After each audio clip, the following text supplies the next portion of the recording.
আপনি 5 বাচ্চার মা হয়ে গেছেন, তার মানে এই না আপনার স্বামীর কাছে আপনি তার স্ত্রী না।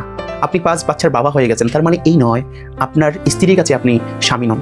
সংসার জীবনে অনেক স্বামী তার স্ত্রীকে নিয়ে অভিযোগ করেন যে এই স্ত্রীকে আর ভালো লাগে না, আগে যেমনটা লাগতো তেমনটা আর ফিল পাওয়া যাচ্ছে না। আবার অনেক স্ত্রী তার স্বামীকে নিয়েও অভিযোগ করেন যে আমার স্বামীকে আর আগের মতো হ্যান্ডসাম মনে হচ্ছে না, তাকে নিয়ে আগের মতন ফিল পাওয়া যাচ্ছে না। 10 বছর 20 বছরের সংসার হতে পারে, সেটাও গুণে ধরা মরিচা ধরা রং ধরে জং ধরে যেন সম্পর্কটাই বিলীন হয়ে যাচ্ছে।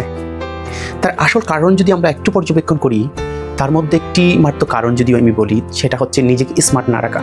একজন পুরুষ যখন বিয়ে করতে যাবে, বিয়ে করার আগে কিভাবে সে প্রিপারেশন নেয়, নিজেকে কিভাবে প্রেজেন্টেশন করে, সে এতটা সুদর্শন আর এতটা গ্লেসি একটা ভাব নিয়ে আসে, স্মার্ট একটা ভাব নিয়ে আসে নিজের মধ্যে, যে তাকে দেখতে যেন সবাই অবাক হয়ে যায়।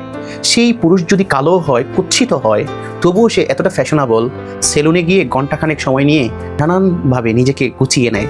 কেন? সে বিয়ে করতে যাবে, নতুন শ্বশুর বাড়িতে যাবে, সুন্দর পোশাক, সুন্দরভাবে ফিটফাট থাকা, নিজেকে ওই রকম মেলে ধরা যাতে সে একজন নায়ক ভাব মনে হয়। অপরদিকে নারীরও সেম অবস্থা। বিয়ের আগে সে কতটা ফ্যাশনেবল থাকে, কতটা সিনসিয়ার থাকে তার নিজের প্রতি, সবাই আসলে জানেন। কিন্তু যখন বিয়ের পর 1-2 বাচ্চার মা কিংবা আরও কয়েক বাচ্চার মা হয়ে যায়, তখন তার নিজের প্রতি আর খেয়াল থাকে না। এমনও দেখা গেছে যে যাদের বিয়ে হয়েছে মাত্র 1 বছর হইল, 6 মাস হইল, তারাও ঠিক এভাবেই করে। দেখা যাচ্ছে গুণে ধরে গেছে সম্পর্কটা। তার কারণ কি জানেন? আমি যে কারণগুলো বললাম তার মধ্যে এটাই একটা কারণ, যে নিজেকে প্রেজেন্টেশন ওইভাবে আর না করা।